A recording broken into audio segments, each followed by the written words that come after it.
Hello and welcome back to the ADHD Goals podcast. I have another fantastic guest for you today. Now, today's guest is Poppy Dufree, and she has to be said, an expert in organisation. She has a couple of businesses. One is called Organised Interiors, that is a luxury home move and unpacking specialist. But what we're going to be focusing on today is the digital side of things, and she also runs the Digital Zen Den. And today's episode is going to be a rather practical look at how we can organize our phones. So obviously, distractions for an ADHD person is one of the biggest things that we have to deal with. And the phone, it has to be said, can be both something really, really, really useful for reminders and helping to prompt us to do things when we should be doing things, but also it's like kryptonite as well, because it is also the place where we get a lot of our distractions. So I'm really pleased to welcome you onto the show, Poppy, to help us to maybe reduce some of those distractions and help us organize our digital devices, our phones. How are you today, Poppy? I'm really well, thank you. Very excited to be on this podcast and exactly focusing on how we can minimize distractions from our phone. But the sun is shining. It's a good day. Finally, we've got some sunny weather. So I'm well. How are you? Yeah, really good. I'm really enjoying the sunny weather. I think I operate a lot better during the summer months. But I must say that when I come to recording these podcasts, I'm up here in my loft and I have to shut the skylight and it becomes incredibly hot. So whilst the sunny weather is beautiful, it does get a bit hot in here. But there you go. Well, it's interesting to get onto this topic because you reached out to me a while ago after listening to an episode where I think I was walking around Wormwood Scrubs, and I mentioned that I was trying to get basically my whole life organized before I started various different projects. And you heard me saying that I wanted to organize my phone, and you reached out to me to say that was something that you could possibly help with, and you had some helpful advice. But I just remembered, before we start with that, could you tell me a little bit more about yourself and how you got into this organized way of life with your businesses? Yeah, absolutely. So I used to work in the corporate world, and I've always enjoyed kind of projects or roles that involved me taking something which was either inefficient or unorganized, or just looking at how we can take something that maybe doesn't make sense into something that's more streamlined and efficient. And so I had a couple of roles that were around process improvement. And having left that job, I then moved on to a small company and looked at reviewing all of their kind of processes and procedures and looking at how we could improve those. So it's something I've always been interested in, is how can we improve things to basically make our day-to-day life easier, whether that's in business or in personal life.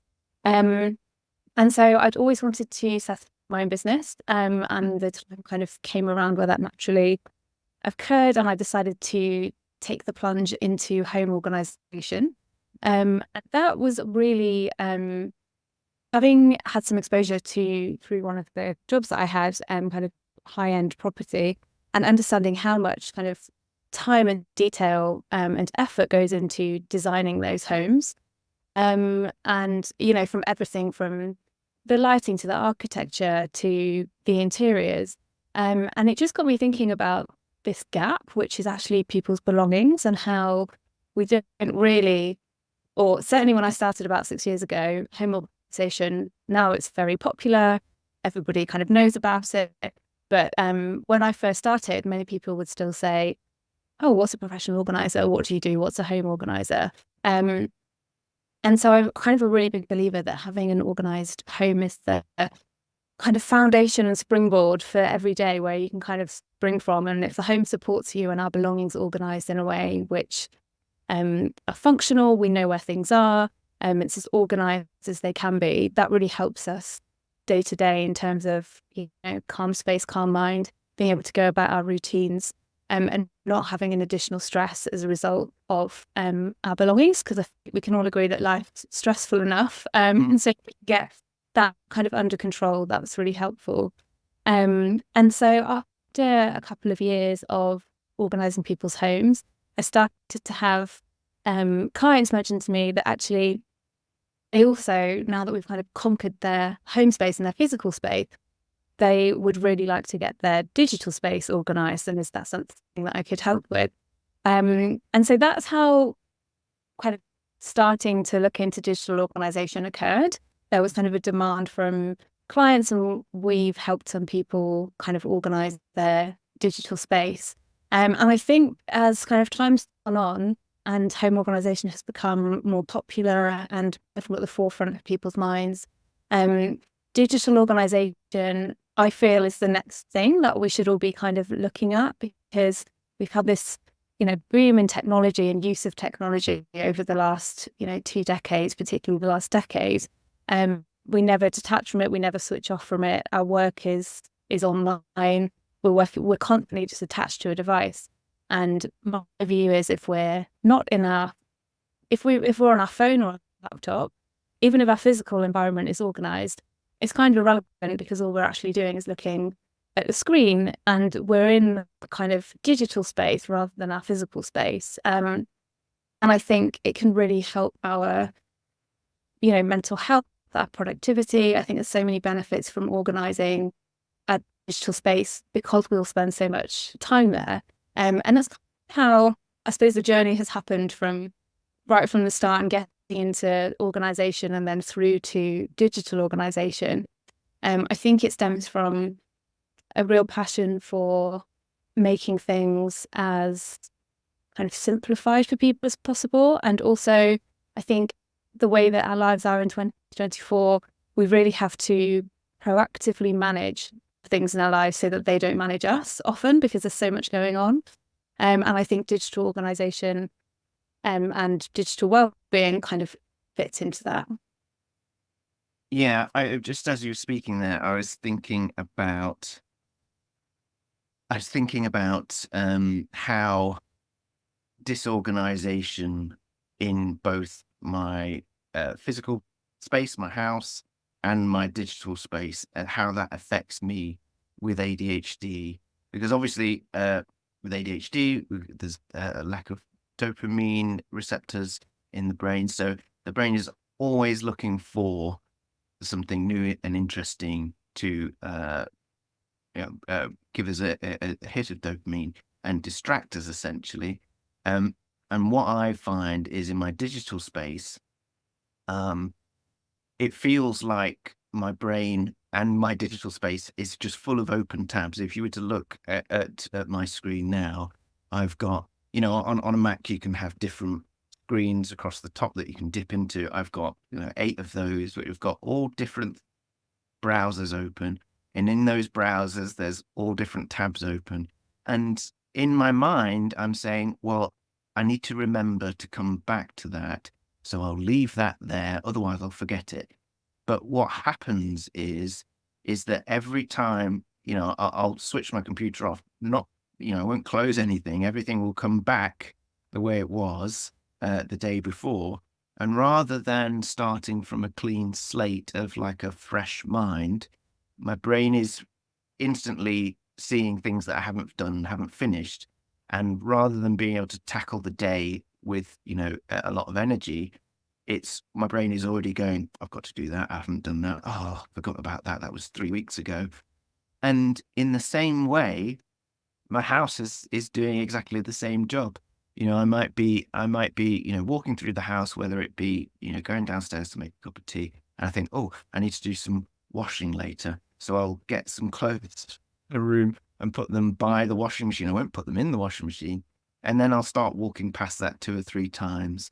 And it's my house is basically, to take the analogy of open tabs in a browser, my house is full of open tabs everywhere, which eventually I will stop looking at, and they will stay there. If I'm doing some DIY, I might get some toolboxes out from here, take them downstairs, and they'll stand by the door for a month.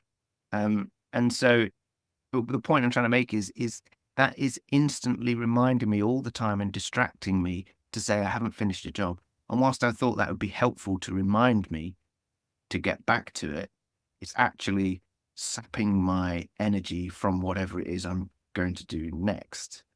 And so decluttering is a really useful way to be able to hopefully allow us to pay full attention to whatever it is that we're doing at the time. I think you're absolutely right, and you've really, I feel, hit the nail on the head there about the thought process that we go through when we walk around our space, as in, objects remind us to do things. We think if we put this out, it will remind us, but then that distracts us from what we're doing. And I think this is where systemization of a household is really helpful. And one of the traits and challenges of ADHD is that kind of out of sight, out of mind. So it's really tempting to have lots of things out so that everything can be remembered. But actually, there are other techniques that can also be used as an alternative. So, for example, having a really reasonably sized whiteboard somewhere in the home where you can write your to-do list down. So they're still visible in a very kind of present way rather than a small piece of paper that might get lost among the thing. But then you don't feel the needs to have so many things out to kind of remind you. So yeah, that absolutely makes sense. And I think decluttering, as you say, is absolutely part of that. But kind of building these habits and systems that we're all kind of striving to do to make things easier today sound very easy, but obviously building habits is a really tricky thing to do. But it's definitely about experimenting and finding what works for you. I think you said the word a couple of times, systemized and systems. I think if I think back to all the times, because there will be periodically times where I think, right, I need to clear up, either organize my house or organize my digital space. And I will set aside a day to do that. But where I fail to continue that on, or it stops, I stop organizing, is the quality of the system that I put in place. If that system doesn't take care of where I'm going to put everything, so I might be able to tidy up, let's say, but if a particular thing doesn't have a place where it should go logically, the next time it comes out, I'm going to be thinking, well, where do I put that? And I'm going to be having to make a decision. And decision making is not, that takes up a lot of, mental space, because I'm thinking, well, I might need it here, I might need it there. And so if you don't have a system to maintain, then everything is, new decisions all the time. And I think for me, where I fail sometimes is not having a system that works for me, or, to be able to stick to again and again. Yeah, and like you say, I think the decision-making paralysis, decision paralysis is a real thing. And when you think about the number of individual objects that we all have in our home, or the number of individual files that we have on our computer, having to make a decision about every single one of those when there isn't kind of a broader plan that you are certain of in terms of how to put all of those things into a system, then it's much more challenging.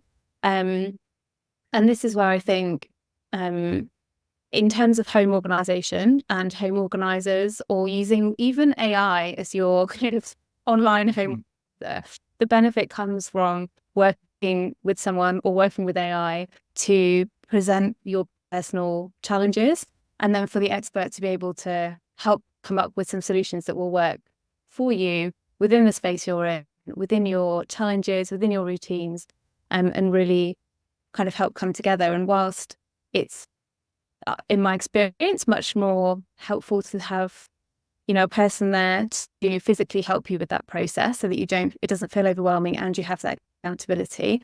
For anybody who, might not be able to access home organisation services for one reason or another, I think this is where, I think the AI can do many amazing things. And this is a good kind of example of where you can give it you can put in lots of information and get it to produce ideas and generate ideas. And whilst sometimes it can be overwhelming in itself, it's a good starting point when you're trying to kind of really hone down a system for your individual routines.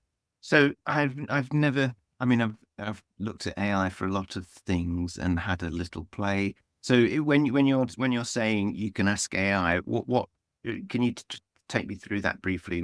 Give me an example of something that you might ask AI to come up with an idea for you. So let's say if we were to take the situation you just mentioned actually with your kind of, so if we were to say, if you were to type into, Gemini, for example, I'm really struggling with home organization at the moment. I have ADHD. I have quite a busy routine. You might give it a very brief overview of your kind of day-to-day routines. Your kind of core struggles might be that you're not sure the categories of where to put things. You're not sure how to categorize or systemize.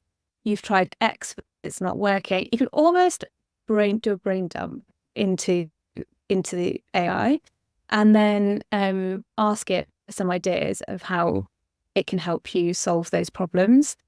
And I'm sure if you have any home organisers listening, they're going to be horrified that I've just said that. But I think we have to be really realistic that having a home organiser is a luxury, and there are lots of people who need support and can't necessarily afford one-on-one support. And I think this is where AI has a great role to play in terms of being able to help people come up with some personalised solutions rather than it being kind of generic points for everybody. Yeah, I think I'm about to defend AIs. Just because I would consider myself to have a creative side, and I know a lot of creatives who are worried about AI sort of moving into the creative space and worried about is it going to take over that creative element. And I've heard people say in defense of that is that AI doesn't necessarily have to take over, but it removes that blank page syndrome of if you wanted to start a creative project, sometimes making creating the parameters or something to start with can be the hardest thing.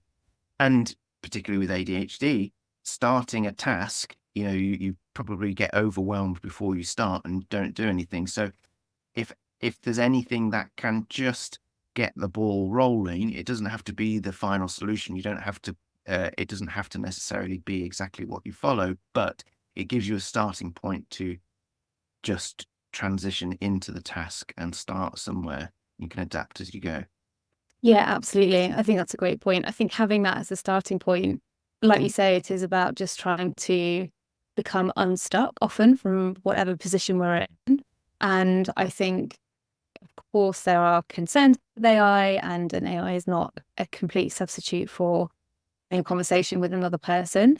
But I think it has its benefits. And if we're talking about kind of helping people on a wide scale, which is very low cost / free, I think that's where it can really, really help people with kind of a beginning and a way to start. If people wanting to be able to do things themselves, it's a great way to start ideas in a space that people might not be familiar with and might not have the expertise to start that journey themselves. Exactly. And speaking of getting started, would you like to take us through, shall we get started with your 3 easy ways to minimize phone distractions? Yes, absolutely. So I'm very excited about this because I am someone who is easily distracted. And as we've mentioned, distraction can be the enemy of productivity, getting things done, staying on track.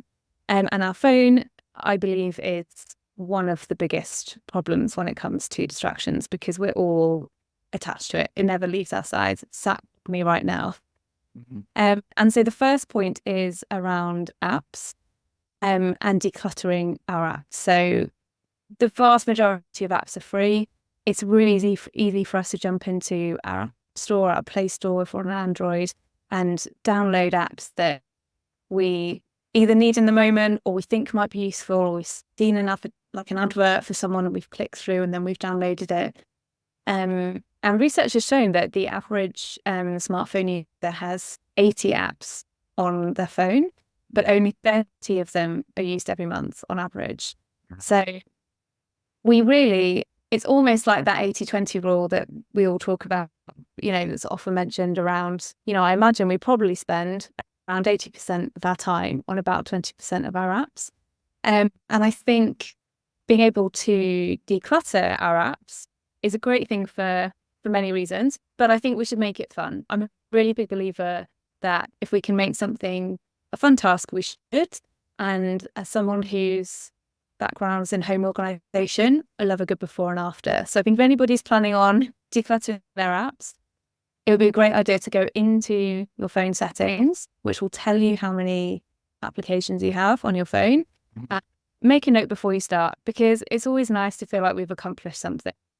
So I feel like if anybody's listening and planning on doing this, maybe while they listen to the podcast or later, can I ask you, Lawrence, how many apps you think you've got on your phone? Yeah, I was just about to say, I was basically, because if anybody's watching this, the video version of this, and I'm looking down and it looks like I'm not paying attention, I am actually on my phone trying to follow along, and I have got 238 apps.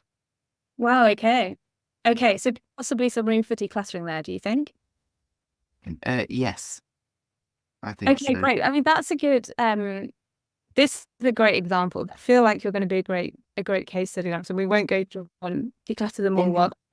In my defense, right, I have transitioned between iPhones and Androids. I'm currently on an Android, and what I found, and what annoys me a little bit about Androids is, well, I suppose it happens with Apple as well, but there's an awful lot of apps that come pre-installed with the phone that I will never use, because I'll probably download an app that I recognize that does the same job. But I find it very difficult some of the Android apps you can't delete, and they just stay there. So I'm going to say, I can't say how many of these are those type of apps, but I think a fair chunk of them might be those Android based apps. But still, 238 is probably too many. Well, I think this is a great example of actually how we often just consume on our phones, and I use it, in terms of downloading an app as a consumption of something. And we don't think so much about decluttering because, the size of our phone doesn't change how many apps we download. So we kind of feel like it's all contained, and therefore we can keep downloading. And so it's completely understandable how you've amassed that many, because nothing really ever prompted you or forced you to review them. So it's definitely good to go through and, when you're considering which apps you might want to part with, thinking about when you last used them. Yeah. Are there any which are duplicates? Perfect example, you just mentioned that actually you had some apps which were pre-installed that do something, but actually you download a different app that you prefer that does the same job. So deleting any that you might have used, actually now you find you using a different one. Any that often we download an app for one specific purpose or for one event, and then it just stays on our phone. So clearing out any of those, there's some really nice kind of easy wins. And also consider removing apps that kind of trigger impulsive behavior or are a really big time zap without much reward. I think, we can't I can't say that without talking about social media apps, of course.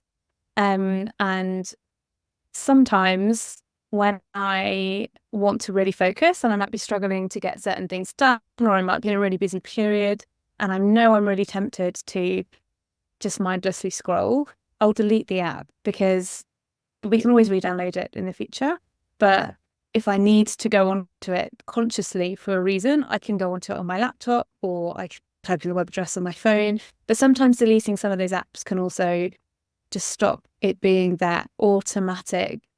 I don't know about you, Lawrence, but I definitely sometimes find myself on Instagram. I'm like, how have I got here? I don't even I opened this up or I opened it up for work to do something and something immediately caught my attention. I just on that point, I was going to save this to later, but recently I was very pleased with myself because I changed a setting on, so I've got Chrome browser on my phone, and I was finding that if I was sort of sat down watching the television and often little ideas come into my head or questions that I want to answer come in, and I'll open up Chrome on my phone, and before I get chance to type in the question that I want answered, I will have spotted all the stories that it thinks I want. It's clickbait basically, and for me that's like football stories about Liverpool signings or whatever like that. And instantly I go, oh, they're going to sign who? And then I'll click on it, and then 10 minutes later I was going, I was here for something and I have no idea. And it's really, really bad. So I actually switched off. I don't want any stories to appear when I'm trying to browse. So I was really pleased. Yeah, that's a great set. That's a great change to have made. And the fact that you've been able to recognize that that was something that was distracting you and to then be able to take the action to do something about it is brilliant. I think for anyone who might not be sure of the apps that are distracting them the most or they're spending the most time on, I might just quickly whiz through for iPhone and Android users how they can do that. Because again, people have their phone with them. So for iPhone users, you can head to settings, you can head to screen time. And then if you tap on see all app and website activity, you'll find your most used will be listed in there, which will also give you an idea of other time you spend on other apps. And for Android, again, you head into settings, then you go into digital wellbeing and parental controls, and then you can tap on the chart for more information, which will also show you the usage of all of your apps. So sometimes this can be quite a shock to people because we don't often realize how much time we're spending on our apps, or it might just be that, you know, we think we're quite good with social media usage, or we think we're better than we are. And so it's really good sometimes to actually get the reality check, because the great thing about our phone, it's tracking all this in the background. And so if this is the first time that you're looking into, you know, your phone usage, the great news is we don't have to start monitoring it now. Your phone's been monitoring it for quite a long time, most likely, and therefore you can kind of dip straight into the facts and statistics. Yes, I hadn't gone into the digital well-being part before. I went into apps and then just listed them and then filtered by last used. But Perfect. but what you're showing me here is it's not how, you know, when was the last time I used it. This is how much are you using it all the time. Yeah.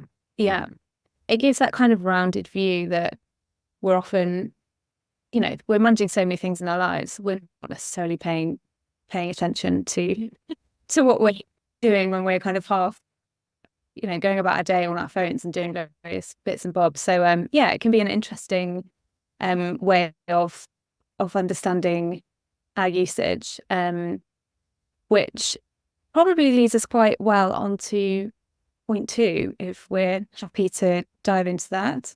Well, actually, there was something that I thought of when, what was it that you said? Okay, yeah. So, consider removing apps that you find distracting or that trigger impulsive behavior. Now, with the coaching hat on, I was thinking to myself, and also you also said, try and make this fun before you start. And I was thinking whether or not just before you start this process, might it be worthwhile identifying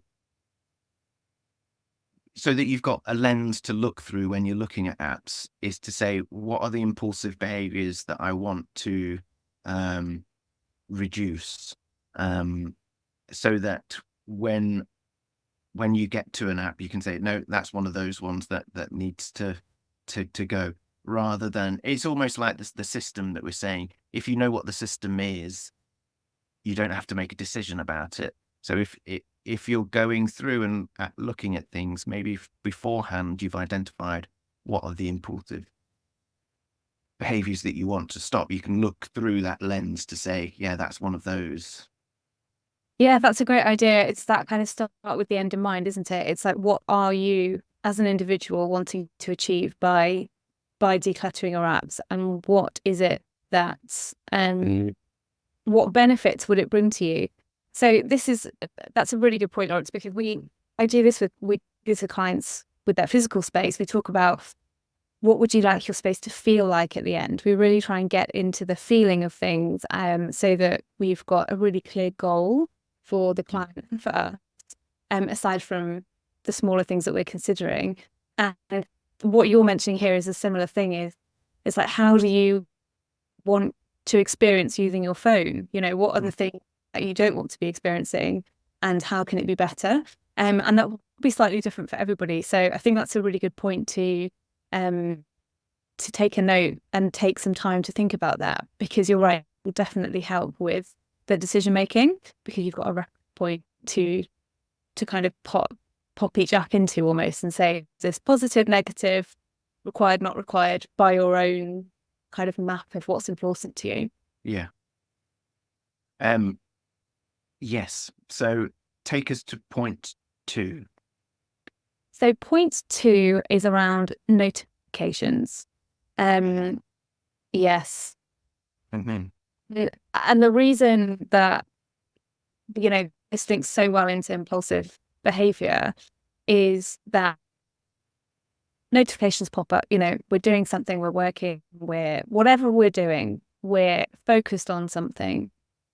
Even if it's just that we're watching something on TV or a film, it doesn't have to be that we're doing something productive. And instantly, even if your phone's on silent, your screen lights up. And just like that, you're distracted. You're breaking focus from what you're doing. And notifications are a great way for app developers and businesses and companies to grab our attention unprompted, when we're not wanting to be involved in what they've got to say in that very moment. Now, there are some notifications that are really helpful. We want to know when someone's calling us, someone's messaging us. So we're not saying that all notifications are bad. But what tends to happen is when we download an app, I think some of them prompt if we want to allow or deny notifications, but the wording sometimes is very, they make out like you need to have notifications on or use the app well, and then the start of years of kind of constantly being interrupted. So there's numerous things we can do when it comes to notifications, and one of them is to review your notification settings for each app. So we take your 238 as an example apps. That's possibly, and you might manage your notifications actively already, but let's just assume for a moment that all your notifications are turned on for all of those apps. That would lead to a very busy phone screen, nearing probably 24 hours a day, because we know that some, apps aren't working on time zones. They're just firing out notifications at any given point. And that's a lot of management, and it's a lot of distractions that we're faced with throughout the day. So so let me take you through. If I download an app, I download it, and then I click open, and then I start using it. And whatever notification settings it wants to install in my phone, that's how it stays, because I will not go in and customize it, because it's too many decisions to make. I've not used the app yet, so I don't know what notifications it's going to throw at me anyway. But the result is, as you say, I've got all these apps sending me their default notifications. My notification screen then becomes a blind spot because I go, most of these are not important. Therefore, everything else in there is not important. But that doesn't give room for the things that I do need to be notified. Yeah. Yeah. Yeah, and that makes sense. That's a great, example of when we become overwhelmed with something, we just switch off, don't we? Because it's all too much. And I mean, the point, as I say, of notifications is they're trying to grab your attention. So we have to actively prevent them from distracting us with our day-to-day kind of routines and the things that we're trying to get on with and do with our time. So one of the things you can do is go into settings again and have a look at notifications. So go into that part of your phone and all the apps will be listed. This is certainly the case on iPhone. All the apps are listed under notifications. And from that setting, you can go in and turn them off, or you can edit them. So there's lots of different settings in terms of if you want it to be preview or banner notification. There's all sorts of things you can do. But the main thing that we want to look at here is about turning off any non-time critical app notifications. Yes, I'm just looking now at, so for example, I've got Drive that had notifications on, and I'd noticed that, that's a cool place for spam people, adding notifications to things. Gallery, I don't need to have notifications about what I did 3 years ago. Gaming Hub, sorry, yeah, I'm No, I mean, this is what's switching off going as we go. Yeah, it's interesting to look and see what comes up, because there are some that you want to keep on. For example, Uber. You want to keep on your Uber notifications if you use Uber because you want to know when your taxi's booked and if it's close by.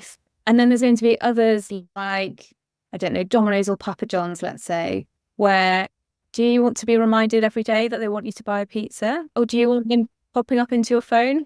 Probably not. No. And so I think it's making a distinction between apps that are pushing notifications for sales purposes, or for the purpose of getting you back onto their app, when they're not telling you anything specific to you in your life. They're telling you something to try and coax you back in. It's a bit like the clickbait that you mentioned earlier. And that's basically what a lot of these notifications are. And just spending 5-10 minutes going down that list and turning off any which are not required, I will guarantee you will see such a big difference in how often your phone is lighting up and giving you notifications. And you'll also therefore be able to see all the important ones and, be able to act on them when you want to. I mean, this has just reminded me actually of, and I'm not sure if this is the same for Android, but certainly for iPhone users, there is a set that you can go and look at how many times you pick up your phone a day. And that's often a scary figure to look at. I remember when I first came across it and looked, I was horrified. I think it must have been over 100 times. And I just thought, what on earth am I doing every day picking up my phone 100 times? There's just no way that that's a required number. Yeah, I'm trying to look. I think you're asking where that might be, and I've come back into digital well-being because I think it might be. I saw it here earlier, but It probably yeah. it says daily average screen time, but then it's got like this chart over 7 days, and it's got like different depths of blue to indicate how often you're using it at certain times. So visually you can see patches of where you're using it most. And if I was to look at the most dark blues, it's on a Friday. And so that seems to me slightly interesting, because that might suggest that I'm more distracted at the end of the week than I am. Yeah, absolutely. And that is interesting. And I think this is where our phones, I appreciate this might sound like we're saying technology is awful and all these distractions, but actually, even on this topic, our phones can be really helpful because actually they are really aware that users are looking to be more mindful of their usage. And so they've built in the tools now into the digital wellbeing on Android and in various settings within iPhone and Apple that allow you to view your usage, allow you to restrict it where you want to. It's kind of empowering us to be able to make these decisions. What we now have to do is just set aside that time to go through and set everything up in a way that's really going to work for us. The other thing that you can do with your notifications is set certain times for them to come through on your phone. But this is where digital wellbeing and settings on iPhone differ slightly. But if you're an iPhone user, you can set certain times when you want all your notifications to come through. So you might say every hour or at this time in the morning and this time in the afternoon. Again, just to kind of control that stream of interruptions that are often coming through from applications. Yeah, so if I was to think of a specific application of that, let's just say that I decided to divide my week or my day into, let's say there was a part of the day where I needed to sort of do some deep focus, whether that's to write stuff or to create stuff, and I need to be not distracted. So let's say that I do that in the morning, and then in the afternoon, I've left time to respond to emails or messages from LinkedIn or something like that.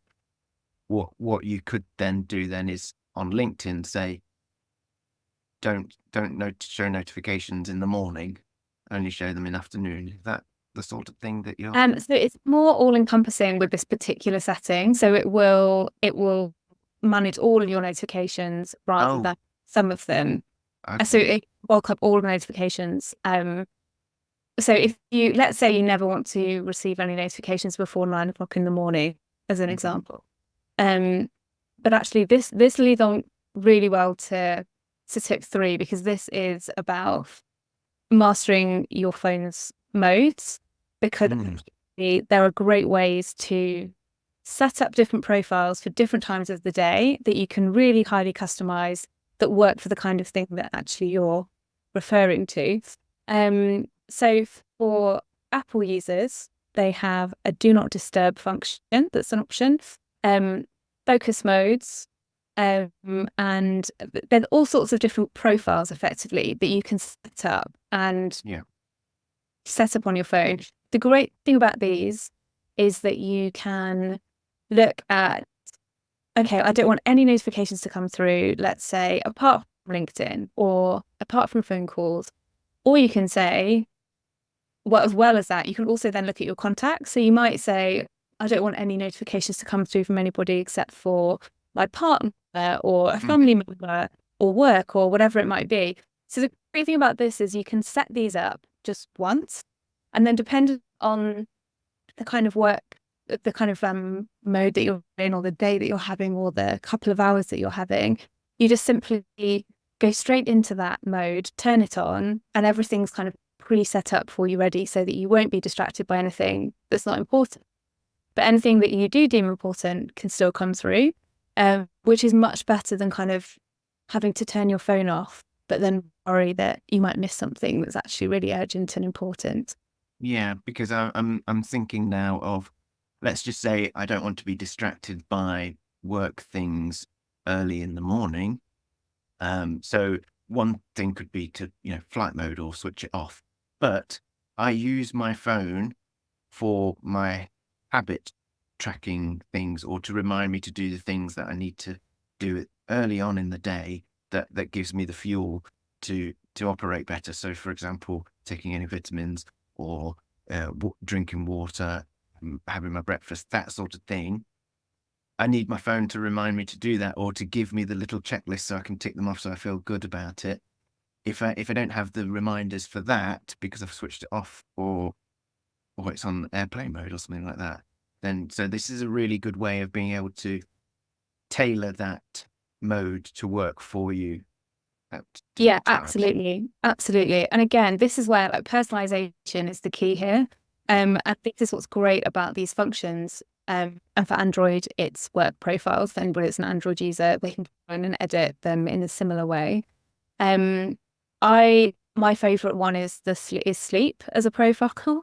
So my favorite element about the sleep one, apart from the fact that it stops all the notifications coming through, is that when I then open my home screen and sleep mode is on, and I might want to, I don't know, be reading the news or doing something that's kind of a winding down activity, but I don't want to be disturbed by other notifications.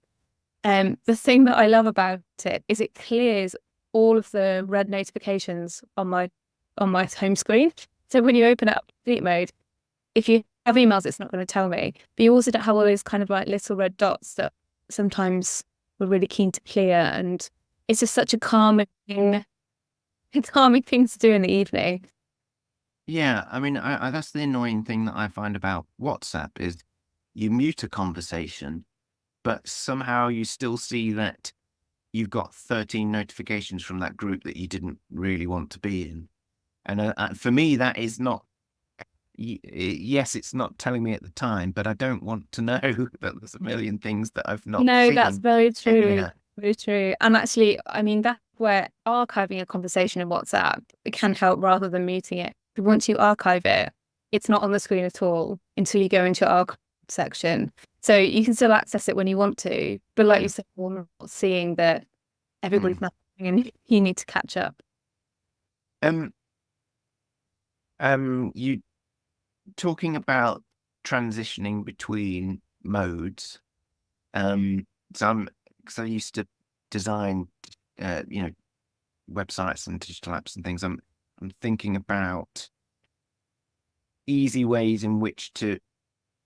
So I can see the benefit of doing that and having modes to switch to.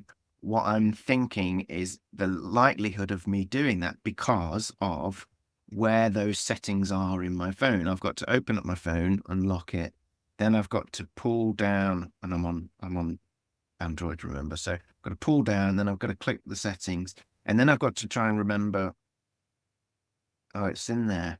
Is there a way? What I'm trying to get at is to make that easier so that the journey to doing that, I'm not going to get distracted. Is there a way to bring some of that onto the home screen so it's almost the first thing that I can click?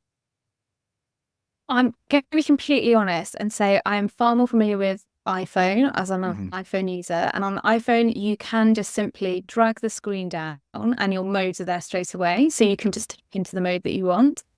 With Android, I'm not sure if there are shortcuts to the work profile. So if you can bring that any further forward.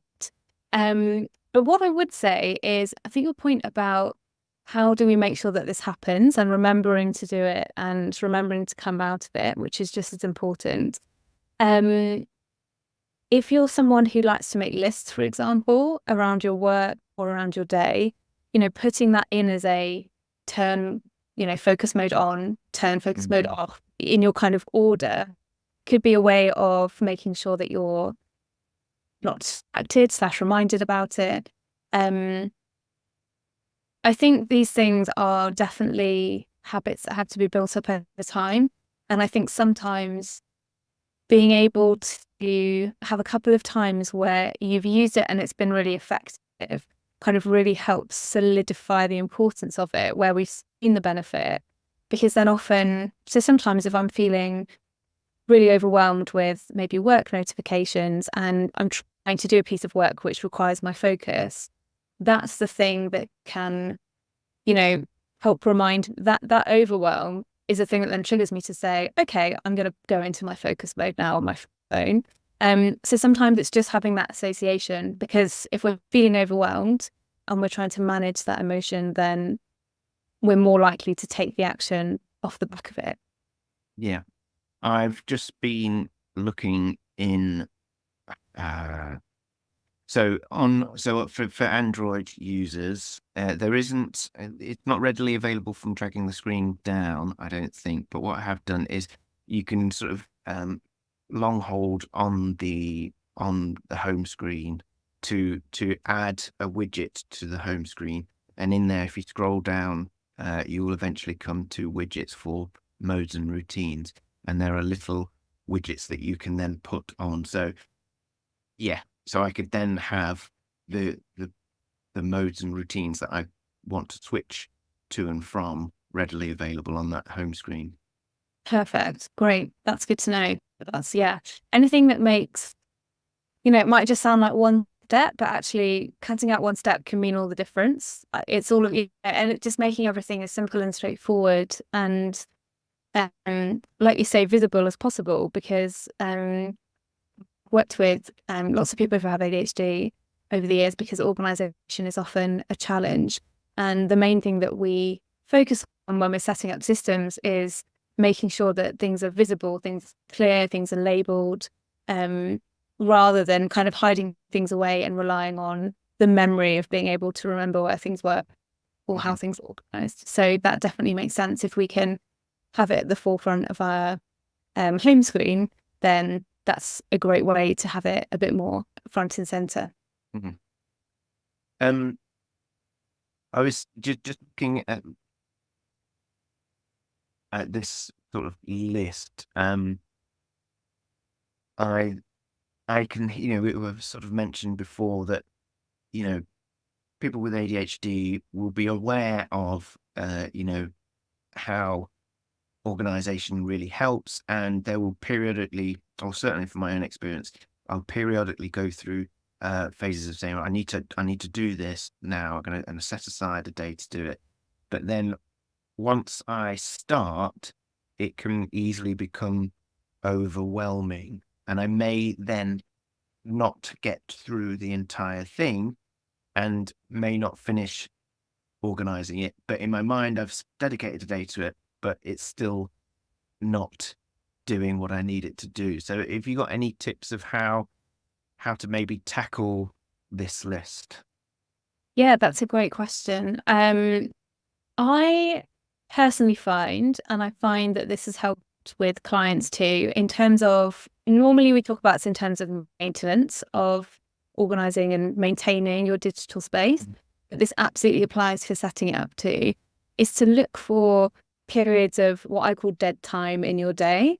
So that might be being on the bus for 3 stops, for example, where you can't really get much done, but you could go in and, review the next set of apps in the notification settings, for example.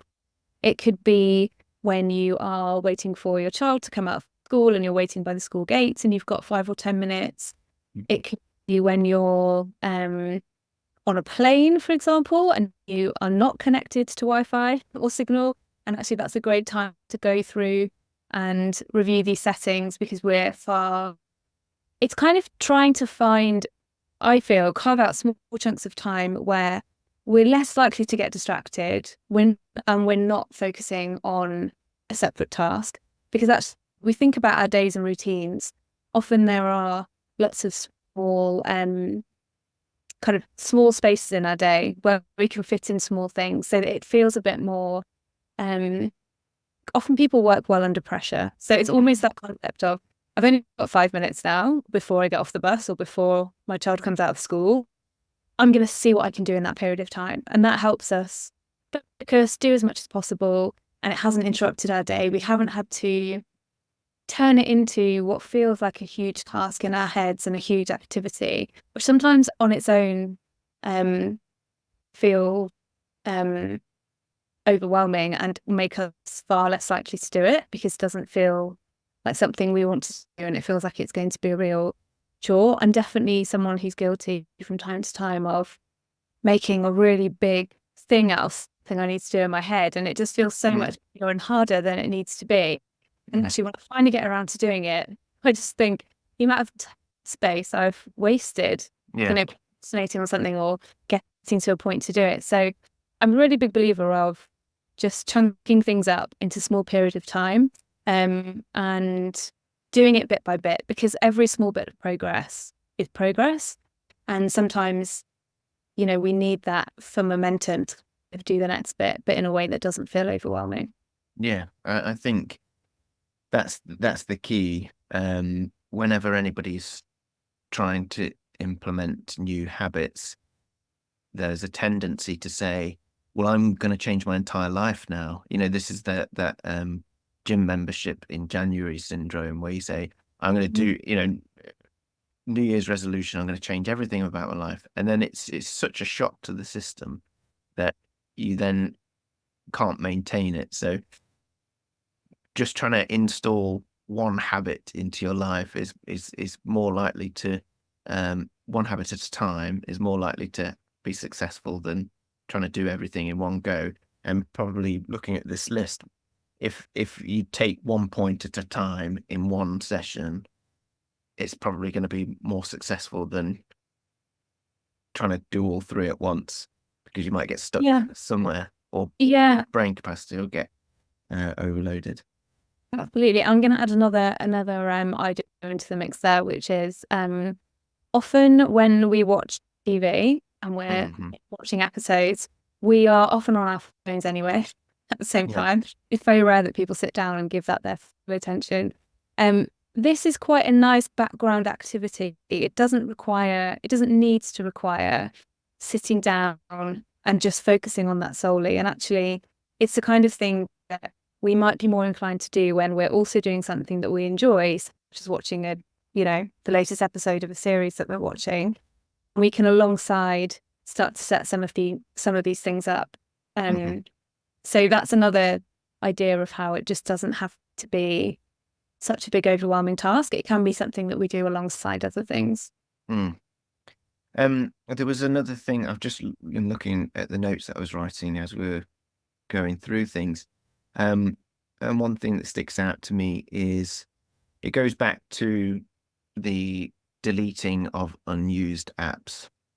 Now, there's a thing that I attach to.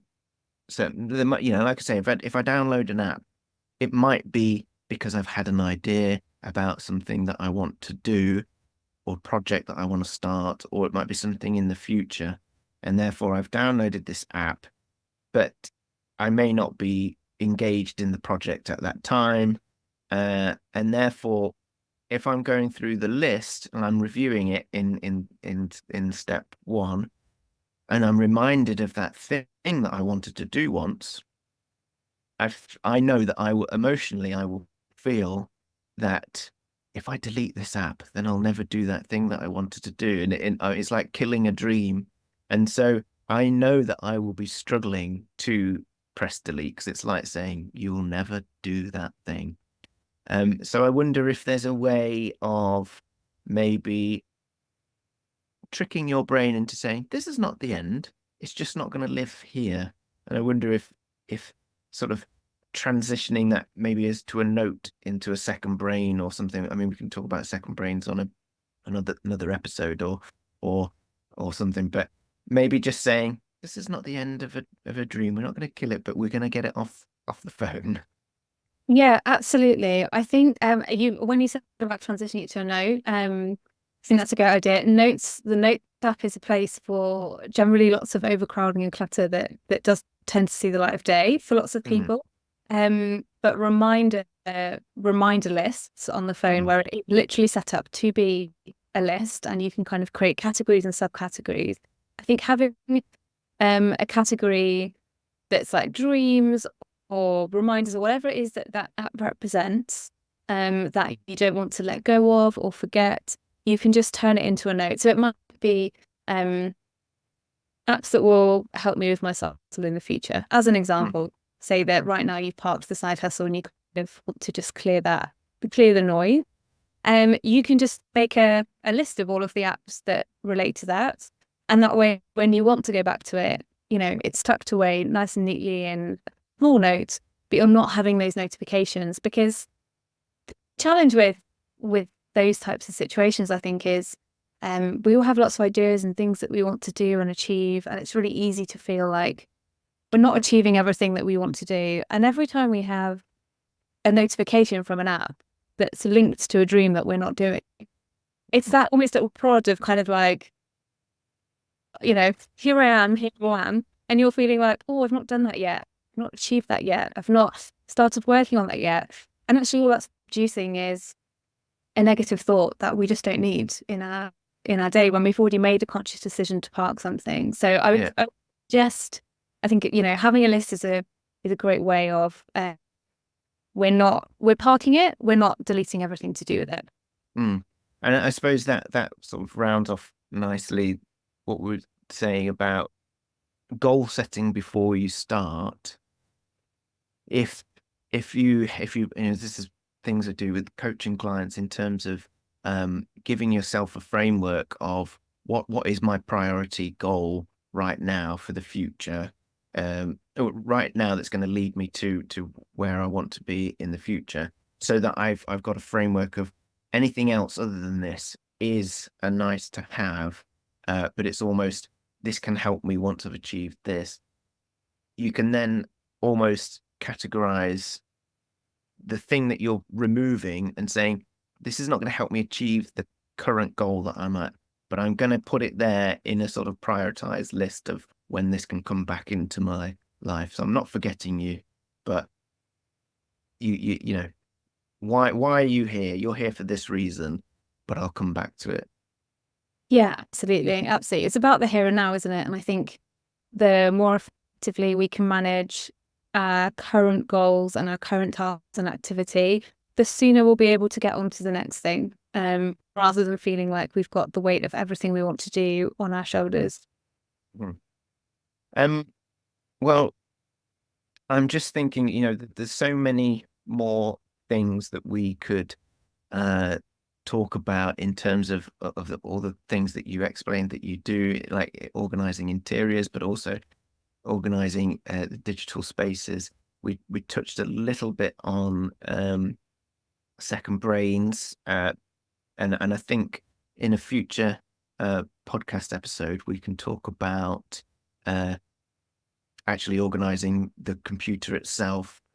So going from phones to actual home computers or work computers, that would be really useful. And I think because so much these days our phones connect, particularly if you're in the Apple space, they sync up together so well. So whatever system that you have on your phone, you're going to try and replicate that on your computer as well. So that would be a good place to go to next time. So Poppy, if anybody is listening and they want some help with some digital organization, where can they find you online? So they can find us on our Instagram page, which is at the Digital Zen is our handle.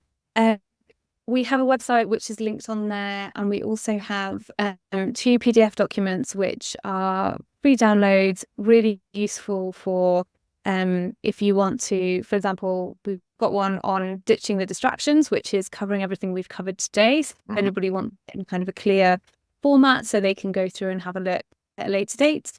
And there's also one on the step-by-step process for deleting apps on both Android and iPhone, so that for anybody who might be unsure how to do that process or really likes that step-by-step approach, they can download them on there.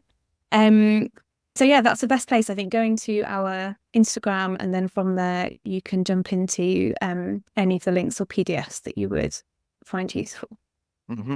Fascinating.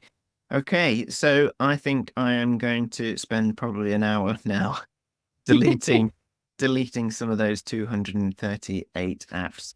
Oh, you just before we wrap up, so you did say you like before and after pictures. So by that, do you mean, say, like, I've just taken a note of, I've got 238 apps. So when I finish, I'm going to sort of look at and record how many I've got or how many I've deleted, and I'll be pleased with my achievements. Yes, absolutely. I've been going back and having a look after. It just feels like we've done something. It's nice to look at the progress we've made. And Lawrence, I look forward to you letting us know how you've got on with the app declutter. But yeah, I just think it makes it fun. There's lots of boring things we have to do in this world, and anything that we can make a bit more entertaining, or we can set ourselves up for a reward once we've done something, whether that's going to grab a favorite cup of coffee from a cafe or whatever it might be. I think that just kind of helps with the incentive to sort these things out. Okay, well, I'll tell you. So at the very first thing on this list you've put is make it fun. Now I've been trying to think, well, what would that make? How could I make this fun? And now I'm a very competitive person, so if I understanding what levers you've got to pull is important. And I think now, if you were to give me a number, I want you to give me a number of the amount of apps I'm going to have left on my phone, and I'm going to see if I can do it. So remember, I started with Great. 238. You got to give me a number. Be a realist. Okay, I will be realistic. I'm not going to say that 10. So just to ask you a question, this is you've got one phone and it's for work and personal. So these are Yes. work and personal apps. Okay. Yes.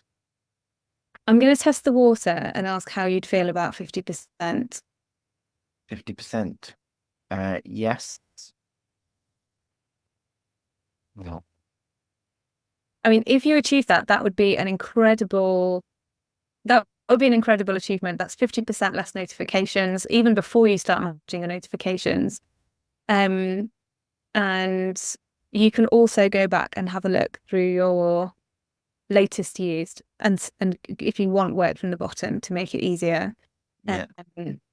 And see how you get on. I can see by the look on your face, you're What? no fan of this. That's a hard ask, to be fair, 50%. Yes, but I'm just noticing the ADHD parts of my brain that are working whilst we're having that conversation, because I've said, right, I need you to challenge me. I'm competitive, so I'm instantly going to say, yes, I'll do that. But there's also the element of the people pleasing. I'll be like, I must do this now. So Tell you what, then, if I can amend my suggestion, I think we should have a goal and we should have a stretch goal. okay, yeah, So the stretch goal is 50%. okay, The kind of goal that you're aiming for would be to, let's have a quick check. So you've got 238. Stretch goal would be having approximately 120 left. yeah, How about you get down to 150? 150. And 120 is the stretch goal. Yeah. Okay. And I think you've actually, by introducing the concept of stretch goals, you've highlighted an important element there, because it removes the sense of failure if you don't get to. There's still an element of achievement there, which I can still hang on to. Okay, so I will update you on my success with that. And so Okay. if you would like to share it, we have in one of the PDF downloads, we have a challenge for anybody that would like to do it, where they take a screenshot of before and a screenshot of thereafter. They can tag at the Digital Zen, and we will share and celebrate that, achievement with our followers and save them on a story. So if anybody, likes to do that and would like that to be shared, then definitely tag us in the before and afters, and we will share that too. Well, there we go, listeners. The challenge has been thrown down. The gauntlet has been thrown down. I want to see those before and afters.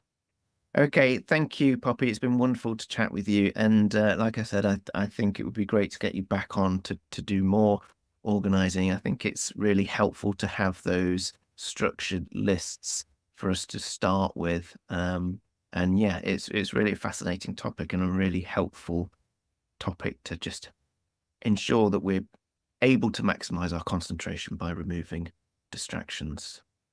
Great. Well, thank you so much for having me. It's been really, it's been good fun to come on here and talk about it all. Wonderful. Okay. Well, take care and have a wonderful day. Thank you. Thank you. Cool. Where's the record? Stop.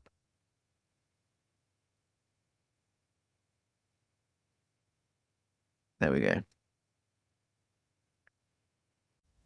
Well, there we have it. Thank you so much for listening this far. If you want to hear more episodes, then please subscribe on YouTube or whatever podcast platform you use. It really helps to spread the word. So if you know anyone this episode could help, then please share it with your friends. If you want to follow me on social media, I am on Instagram at ADHD_goals, and you can find me on Facebook too. If you want to get in touch with the show, then you can email me at hello@adhdgoals.co. And finally, if you're struggling to manage your ADHD and you would like me to be your coach, then please head over to my website and get in touch. Until next time, bye for now.